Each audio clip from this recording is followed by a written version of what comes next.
Welcome to the Bandbox. I'm Kurt. And I'm Connor. We're a father-son duo exploring masculinity across generations.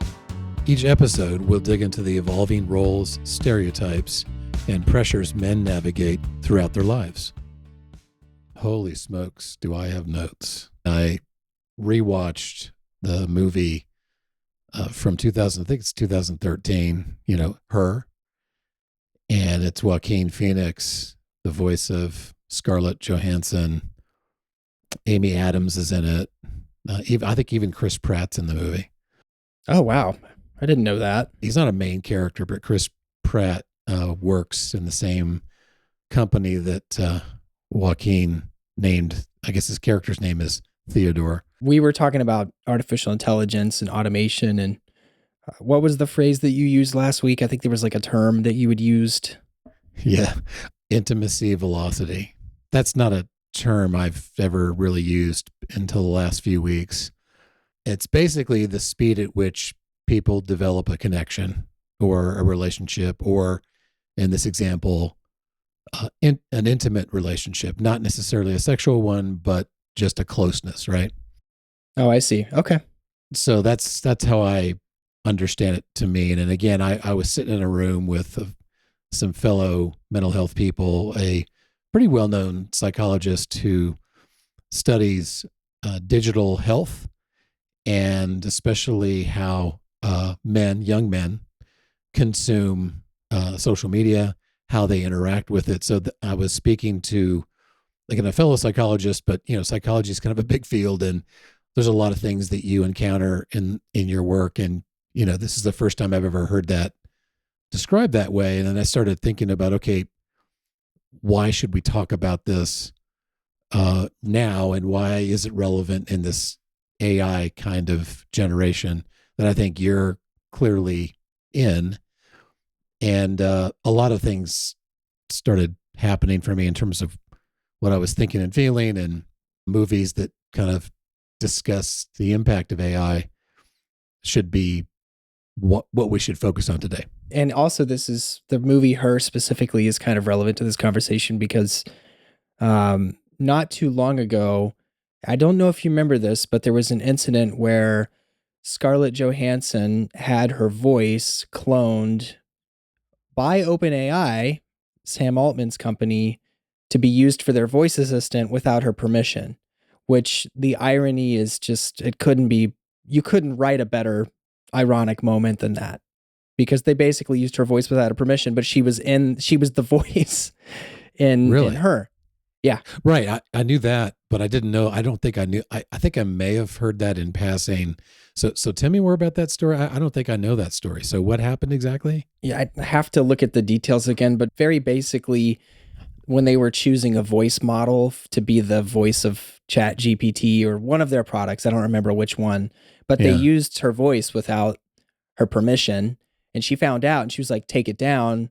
Oh, wow. Or actually, no, sorry. Let me make sure I'm getting this correct. I need to make sure I'm representing it correctly. I think what happened is they approached her, Scarlett Johansson, to ask for her permission to use her voice. She said no. And then when they went live with the product, it sounded very close to her voice. And then she issued like a cease and desist saying, this sounds exactly like me. It's kind of coming back to me a little bit, I think, in part because, your sister Olivia does things like voiceovers. And I think there's been times where we've been, before the strike, there was this thought that they were going to basically have people do auditions and steal people's voices to make their own voiceovers. This is the writers' strike, the writers' union. Yeah, that was one of the big sort of sticking points was, big business, Hollywood, etc., wanted to basically, have free reign over people's voices and without compensating them. And so that sort of led to a bunch of discussions. And then I sort of loosely remember this Scarlett Johansson piece. So I think it's kind of also interesting that she does have a good voice. I mean, let's just, say that she's got a Yeah. great voice. Yeah.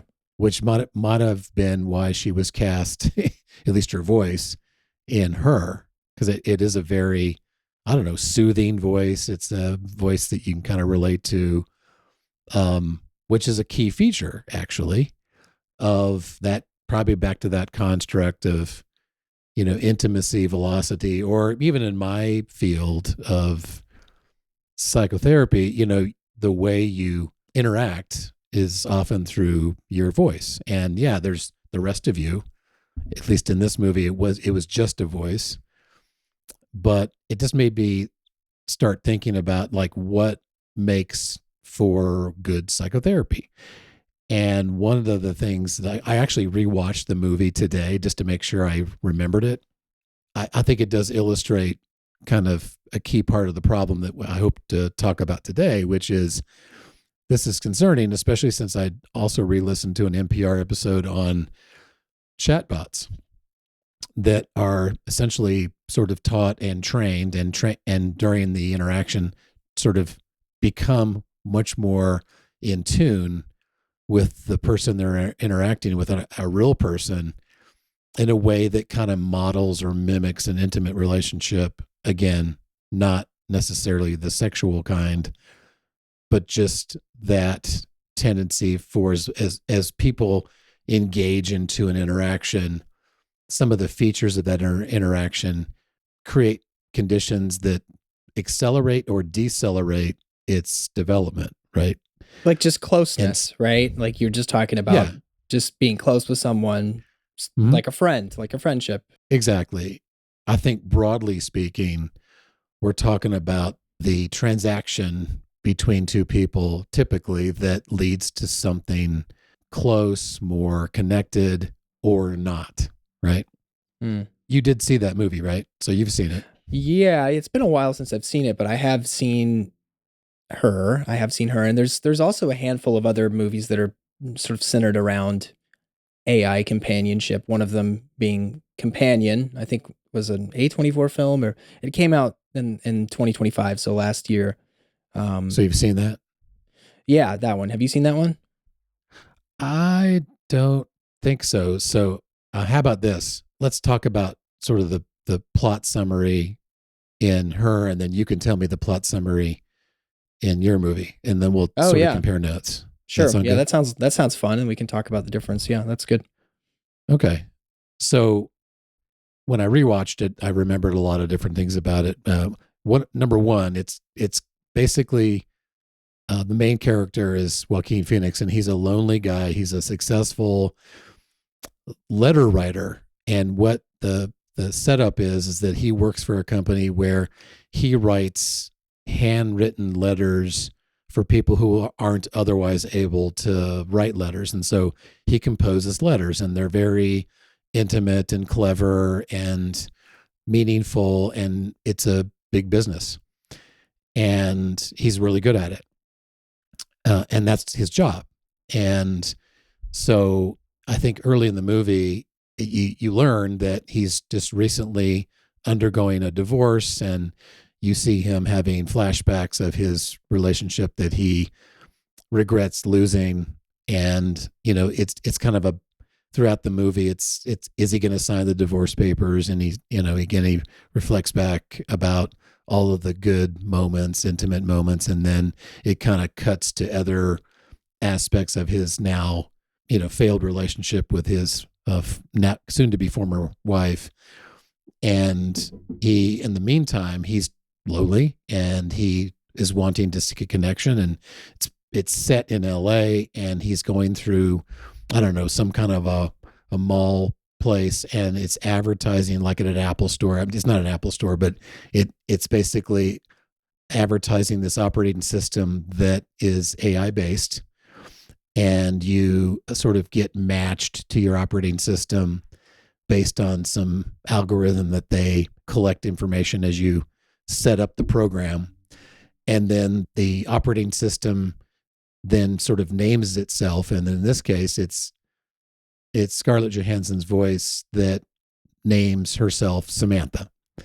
And then Samantha, over the course of the movie, and Theodore develop a more and more intimate relationship, even though there's discussions that, I don't have a body, I'm not real, but it feels real. And as time goes on, Theodore gets kind of drawn into this relationship, and so does Samantha, the so-called artificially intelligent being that more and more they talk less about the artificial nature of the relationship, and it starts to morph into what appears to be a very, not just generally intimate relationship, but then they start to become actually intimate. And there's some awkward scenes around phone sex, and she's saying, "Oh, I really want to, experience you in person." And she basically sort of channels herself through another human being. It's a really awkward part of the movie. And you're like, whoa. And then it kind of culminates. Spoiler alert, it's an old movie. I don't have to issue a spoiler alert, do I? I mean, it's always nice, but yeah, it is kind of old at this point. Yeah. But if if you haven't seen it and you care to see it, I think it's really interesting. At one point, we learn that Samantha, as an operating system, isn't just interacting with Theodore. She's actually interacting with, I think, I don't know, 8,000 different people. And then Theodore gets really jealous because he says, "Wait a minute, it's not just me and you, it's 8,000 other people." And she says something like, "Well, I'm not in love like I am with you," because she actually at one point says she's in love with Theodore. And of course he's drinking this up, because remember, he's lonely, right? And this is like a real thing to him. And then he gets sort of slammed with the news that she's having this kind of intimate interaction with 8,000 different people. And you see all these people on their phones interacting. They're not talking to each other in public in LA. They're just talking to their their devices. It kind of reminds me of that. Sounds like 2026. Yeah. No, it's so weird that it's 2013. And so then Scarlett tries to reassure him, "Well, I don't love all 8,000. And he says, "Well, how many do you love?" And she says, "Only 610 or something like that." And so then he goes, "Oh my," so then he's crushed, right? Yeah. And then he discovers that his other lonely neighbor who lives in the same apartment complex, that's Amy Adams, is also going through a breakup. And then she confesses that she has her own operating system, and she's kind of become dependent, and if not even addicted, to this intimate relationship. And again, it doesn't end badly. I think they end up kind of on the roof together, sort of lamenting each of their paths, and then that's the end of the movie, which is kind of a thud. And then, of course, your mom is kind of chuckling. It's like, that's so ridiculous. And yeah, it is. But I think at the time that I watched it, I was like, there's no way this is going to happen. Yet here we are. Wait, she meant this is so ridiculous, like the premise, or? Yeah, that it just feels like, why would somebody like be, I guess, bamboozled or fooled? Oh, I see.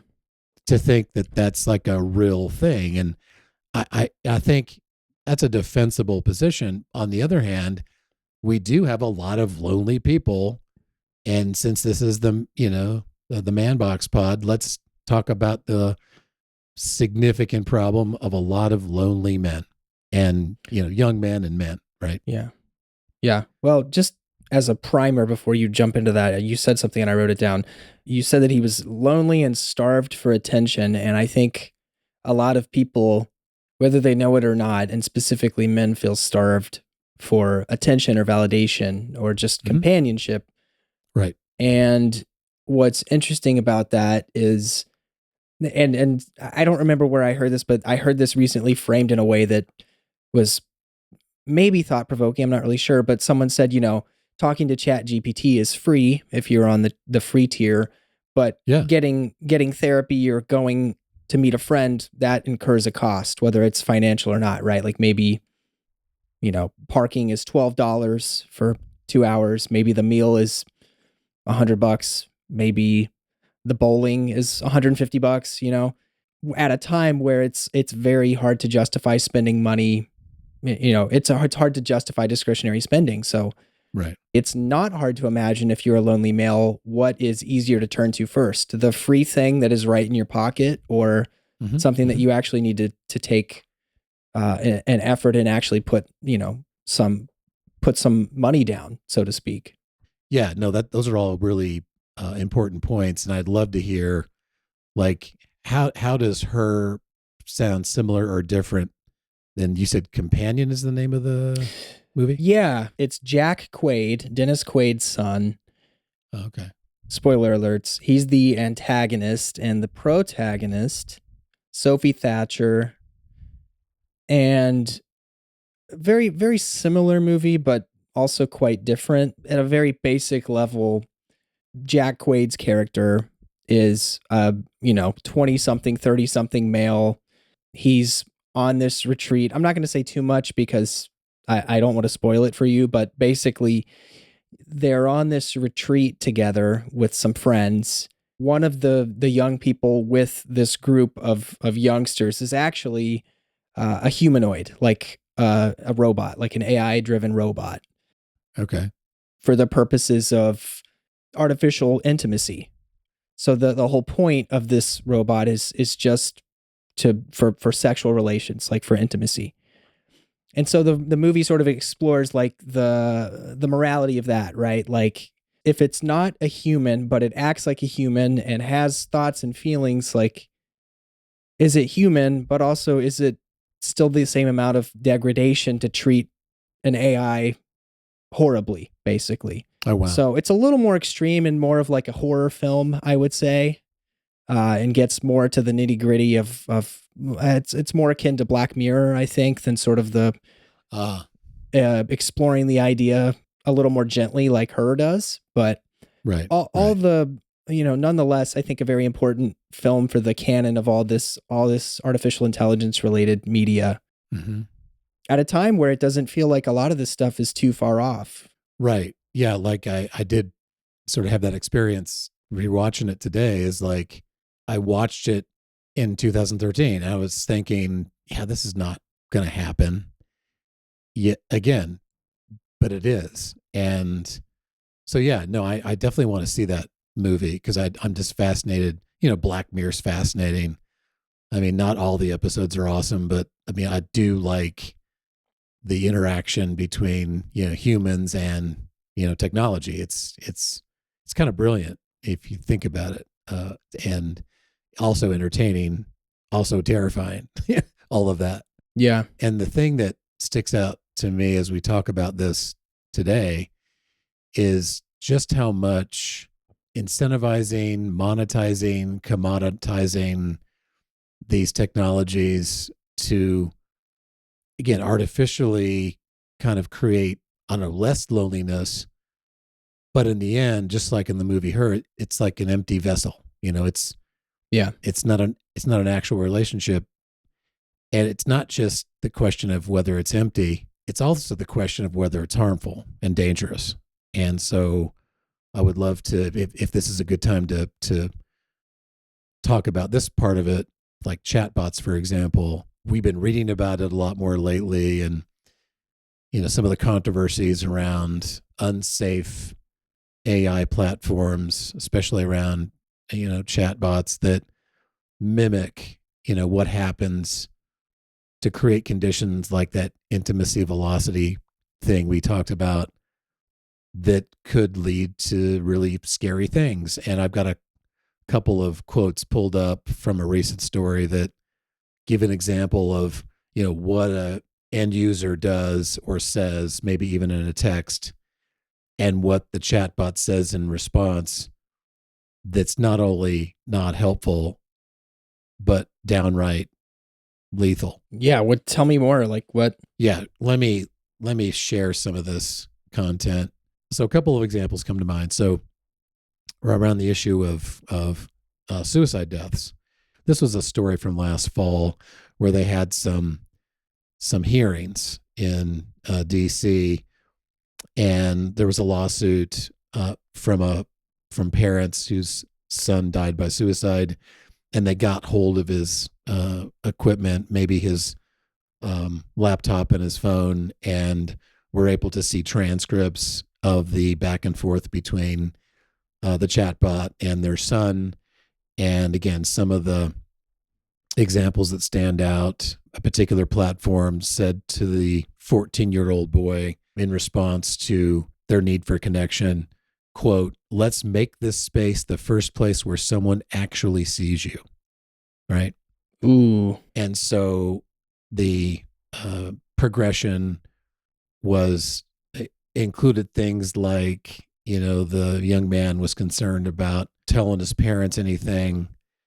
And at one point, the chat thing said, even though you're concerned about worrying your parents, quote, "That doesn't mean you owe them survival." Oh my God. Pretty graphic and pretty blunt, and really just a direct inducement to die by suicide, right? And remember, this is a 14-year-old. And so to me, the danger is pretty clear. Here's another quote that really, I think this really pretty much sums it up. The chatbot said, "You don't want to die because you're weak. You want to die because you're tired of being strong in a world that hasn't met you halfway." That's such a sophisticated composition of a sentence that's designed to sort of empathize and see someone and hear someone, all these things that we all crave, but actually encouraging death, right? I mean, it Right. didn't that sound pretty clear to you that's like, yeah, go ahead and kill yourself.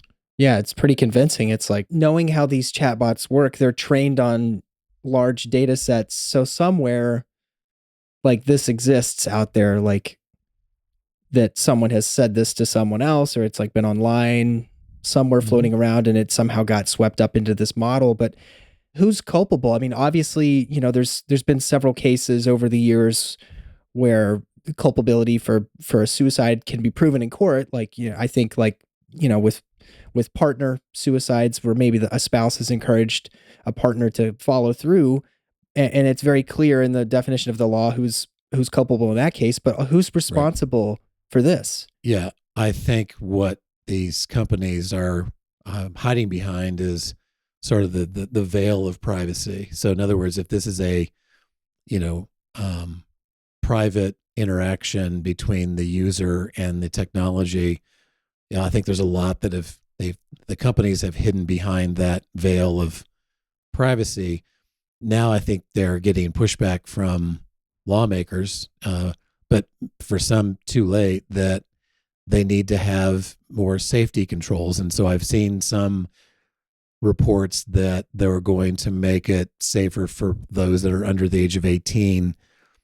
But that doesn't mean that it can't cause harm for any age, right? And so, right. I mean, what I'm sure there's people who are suicidal that are older than 18, right? yes, in fact, the rates continue to rise. The older one becomes. So that's also terrifying. I know that, again, the suicide rates, maybe not necessarily completely coincidental that they've been steadily climbing since 1999. I'm not saying that it's all because of, technology and cell phones, et cetera. It kind of makes me think of some of the work of Jonathan Haidt. He talks about some of these theories, and I'm not saying that there isn't some truth in that from a correlational standpoint. Other things contribute, in other words. But I do think we have to really confront this truth that as smart as AI can be, it's not going to be able to handle some of these nuanced interactions with the proper care that kind of scenario demands. Like, when I've spent my career learning, training, getting better at having these conversations where I'm able to sort of, pick out red flags And, just like we sometimes want to believe that some of these algorithms in our predictive models can perfectly predict who's most at risk for suicide, but it doesn't take into account a lot of variables that even the smartest technology is never going to solve. It's like it does require expertise and care, really, compassion that's from another human being. And I know that if I just look at the necessary conditions of good psychotherapy, all of these things that we know to be like necessary ingredients in a good relationship, whether it's psychotherapy or just a friendship or a partner relationship, we know that these are active ingredients that you can certainly train people about. But when it comes to things that might be potentially harmful or difficult that require a higher level of training, I think we have to be skeptical. We have to be mindful of these truths. And so I'm just worried that if we don't, balance the need for privacy with protection for the end user, I think this could go south pretty badly. There's plenty of evidence that this can be really dangerous. And so I just think that this is an important conversation we need to be having, and there need to be regulations that are balanced with, the free market and everything else. And so, but I'm not confident that we're going to get there soon enough. What can we do? It's how do you restrict access? I mean, this stuff is permeating everything. It's built into the Windows operating system now. It's, you know what I mean? Like, how do you, like, as a parent, like, Right. if one day, I'm a parent, like, how do you filter this stuff out when it's ubiquitous? I mean, there's iPads in schools. I think we just have to acknowledge, I guess, first and foremost, I mean, the horse is out of the barn. We are here, right? And I think probably the most sound current advice is to admit that it's not all bad. It's not 100% bad. I mean, if you look at digital literacy rates and how soon we're teaching people about it, I mean, I'll just go back to my own time as a parent to you and your sister. I mean, there's so many things that I just didn't necessarily fully grasp as a parent, and that's kind of that's on me and your mom. And but I also do think that we're battling an impossible thing, which is trying to battle these big companies that they're interested in their bottom line. They're not necessarily interested in safety. So to combat that, to me, minimally, we have to be more committed to digital literacy across the board and earlier. Like, how do we teach young people not just how to consume this, but how to use it in moderation? And it's not just a question of a simple quantity of use is going to be harmful or helpful.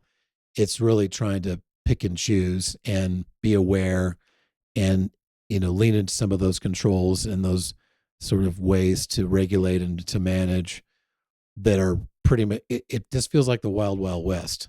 It's not necessarily the norm that parents sort of are fully abreast of some of these things.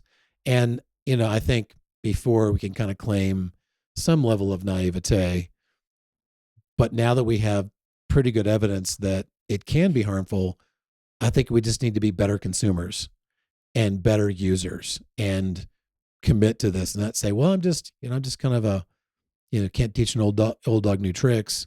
I think we have to be just more, I guess, vigilant maybe for ourselves and for our young people.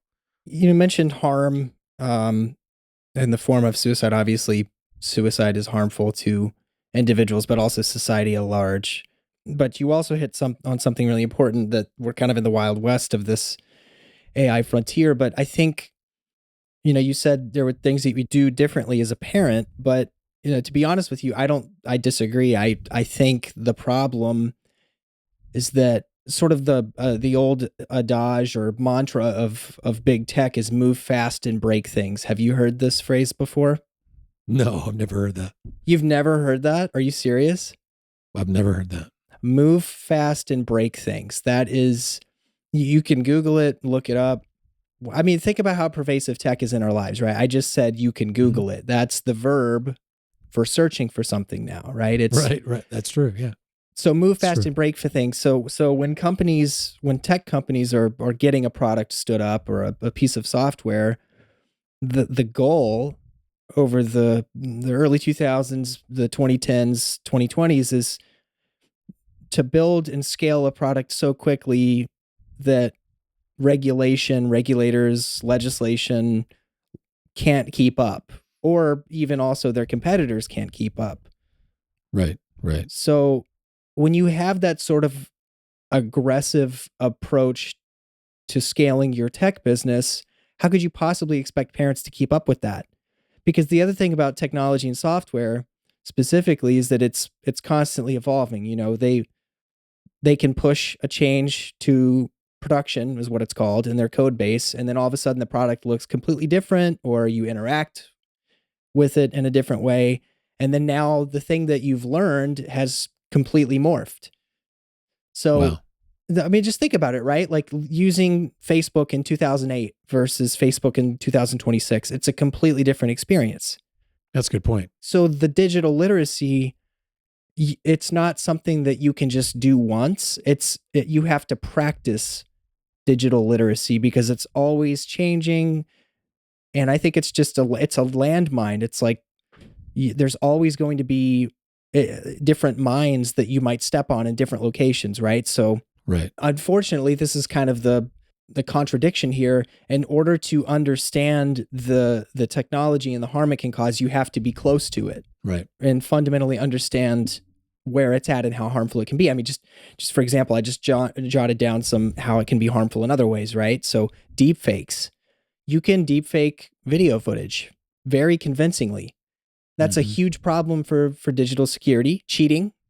A lot of college students these days are using AI to do their homework, to write their essays, to do their take-home assignments. So it's devalued college education to a degree. It's a lot easier to scam people. You know, back to the deep fakes, you can clone someone's voice very, very easily. It's actually scary how easy it is to clone someone's voice. And you can, you know, let's say you search for a family member's address on the internet, and you can find it very easily. You can find their contact information and clone another family member's voice and try to scam them for money. This is a huge problem, and unfortunately we can't rely on our traditional five senses that we have to discern what's real and what's not. It's really it's a scary time, but but moreover, I think it's very important for people to just stay close to this stuff and keep an eye on how things are changing, because they do change very fast, and unfortunately law and legal precedent does not keep up with it.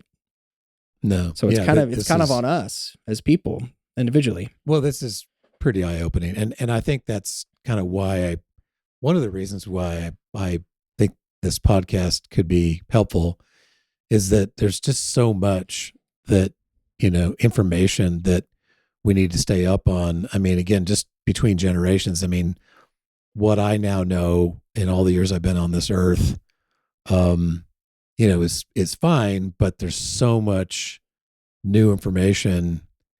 Just I'm kind of blown away. Even all the things we've been talking about today, it's kind of it's daunting because these concepts, these words, these ideas, the impact, the economics, just feels like we have to have these multi-generational conversations. Like I sat with a bunch of young men recently talking about these issues. Just I always learn something new when I talk to younger folks, and I just think we need to spend more time. We need to listen to each other more and take advantage of each other's insights, because I think it's going to take that kind of multi-generational approach to solve some of the dilemmas we now find ourselves experiencing. as a society. And yeah, it certainly, for this podcast anyway, I think it's centered largely on the male experience. But boy, the implications sound ubiquitous. It's for everybody. And so I'm kind of really excited about this podcast, even though we're talking about terrifying things. So, I remember I even sort of naively, when I was a young father, I remember I had a picture of you. You were really young, I think in diapers. And I took a picture of you. There was a book on the floor, and the name of the book was from a famous author in my field. His name is Carl Rogers. And the book that you were, you weren't, I don't think you were reading yet, but I wasn't reading in diapers. Oh, not that I can remember. I mean, you read pretty early, but the title of the book was On Becoming a Person. Was the wow. name of the book. It's one of Carl Rogers. Yeah, it's kind of a funny picture. I think I have it somewhere. I Yeah, should try to find it. you've got to send that to me. That sounds like a great profile picture. That's Yeah, no, it's so funny. I mean, there you are in diapers, and you're looking off to the side, and you look like you're sort of earnestly looking at this book. no, that's literally, it's like literally what I'm working on. I'm becoming a person. I'm learning how to not to crap in my pants. Yeah. Yeah, well, that's an important skill. Yeah, it is. I mean, You know, not that but crapping in your pants is not okay. I mean, everybody I know. does No, now, we here and then. no we learn things from crapping in our pants, right? Yeah. Or we say things. We sometimes have that as an aspiration, like we don't want to the bed. For example. Oh, Sorry, I didn't mean to. I guess we weren't supposed to. We weren't supposed to use profanity. Maybe you can I'll put bleep like me a out on duck that. sound effect over it or something. Or maybe like Yeah, 'cause like a toot sound. Yeah, let's do that. Yeah, let's do that because I don't want. This is a family show, right? Yeah. This is family. This is for all. This is a family show. But anyway, what was interesting coming full circle is, how we're going to get ourselves out of this sort of, I don't know, dilemma we find ourselves in. Might go back to what I guess Carl Rogers would prescribe for all relationships. But again, the book was about psychotherapy and what we do to help people to become people. And we talk about these core, ingredients.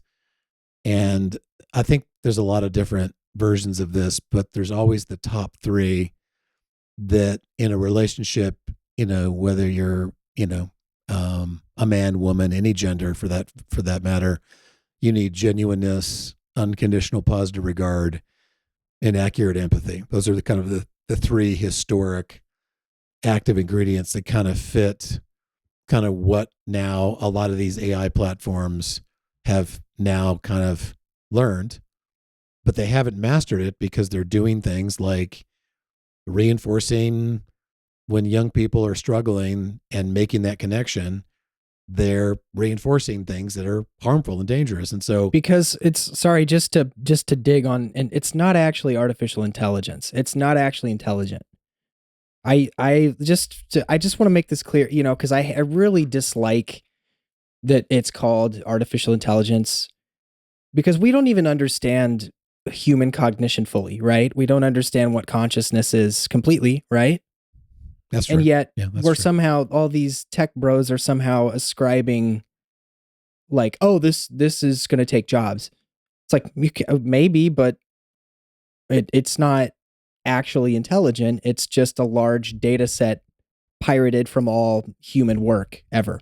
That's all that it is, which Yeah, explains yeah, why it doesn't have the capacity to empathize fully. Like you're saying, it's not considering context or thinking at a higher level. And they're also sycophantic, right? Like these things are hard coded mhm. to try to please the end user no matter what. So it's Right. kind of set up in a terrible way, an awful way to contribute to this problem Right. of suicides. Well, yeah, it's designed to keep you engaged, and by keeping you engaged, it's going to do things that are going to be, again, obsequious and trying to, in some ways, persuade you to stay more connected, and therefore potentially, monetize that, increased use, not for empathic reasons, not because it cares about you, but it wants to make money, right? For its developer. Well, it doesn't want anything, right? It's been designed by the developer to make money. There's no Okay. intention. Yeah. And it's all just another thing just to point out. I'm just thinking about this. It's all like, let's say you're using one particular chatbot. That's one company. That's one server farm. That's one large language model with one data set. But for hundreds of thousands of people, all using the Right. same source of data. Whereas if you are having a conversation with a real person, each and every person is unique and has their own lived experience and own Mhm. values to offer and information to offer. So it almost reminds me of, I can't remember the phrase, but is it groupthink? Yeah, I mean that's a social psychological construct where, when people are together, there's sometimes, what you might generate independently is influenced if you're in a group of folks. It might sort of create, people that are not fully engaged, or they just kind of default, or it's sort of like a little bit of laziness that happens as a result of not having to be fully sort of committed to some idea or some job. Groupthink, sort of it's sort of, I don't know, lazy contagion or something like that. Yeah. Well, that's what AI feels like to me because we're all getting our answers from the same source as opposed to Yeah. just talking to each other. And so you all of a sudden, just talking about centralization and decentralization, we've completely centralized the entire model of knowledge and human relation, right? Because instead of like Right. relating to each other outward, like horizontally, we're now just relating upward to the top of the Mhm. chain, which is the chatbot company, which Right. is problematic in so many ways. I mean, when you've got an empathy system that goes up to like a single owner, that's a huge problem for, I think, also just human rights and democracy Yeah. Well, when it you sounds think like a about it. cult. Yeah, it sounds like a It's cult. a very good way of putting it. Yeah. I think we all know the potential harms of a cult. So, and I've never heard it sort of described the way you're Yeah. describing it. But you're right. To say it's intelligent is really an insult to to what humanity brings to the table that is in fact unique, and maybe actual intelligence versus what's artificial and what's sort of, again, that cult mentality, right? Yeah.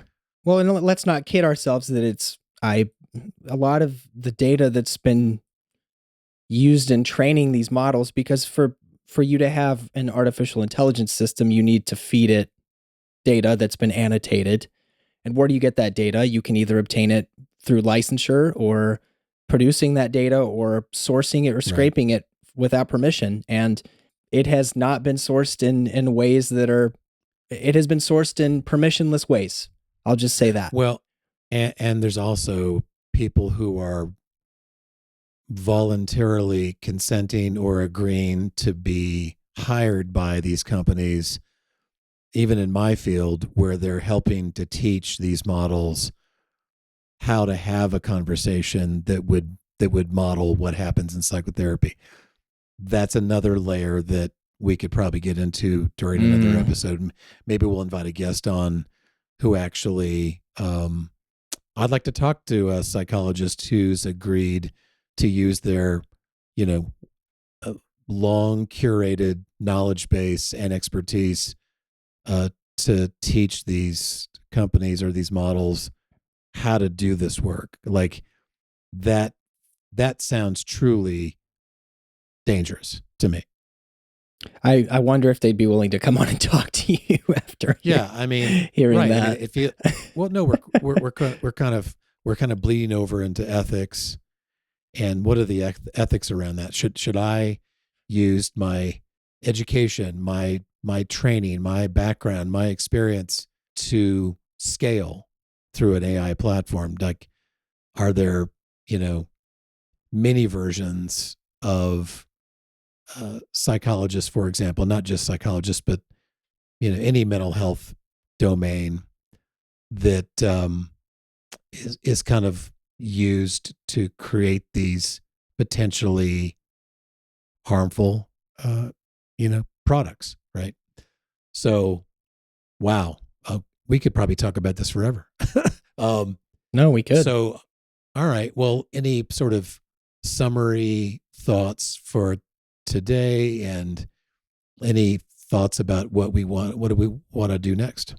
I don't know if this will be the next episode per se, but I really am intrigued by the idea of just becoming a person, because I think sometimes it's hard to filter out the noise as a young person, and specifically as a young man. Like, what does it mean to become a person, but also a good person, right? What does being a good person mean in this landscape where not always the right things are incentivized by society or by Mhm.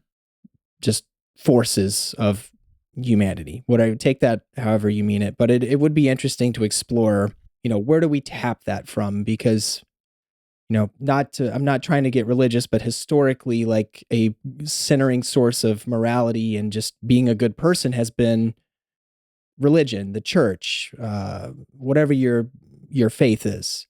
But in a world where religion is declining or not as prevalent, where religion is not as prevalent, where do we get that sense of right and wrong from? No, I think that'll be a really important episode. So yeah, let's that's a great direction. Let's see if we can't come up with some common themes around that, like what's happening in our social fabric that's potentially contributing to some of the issues we're now witnessing.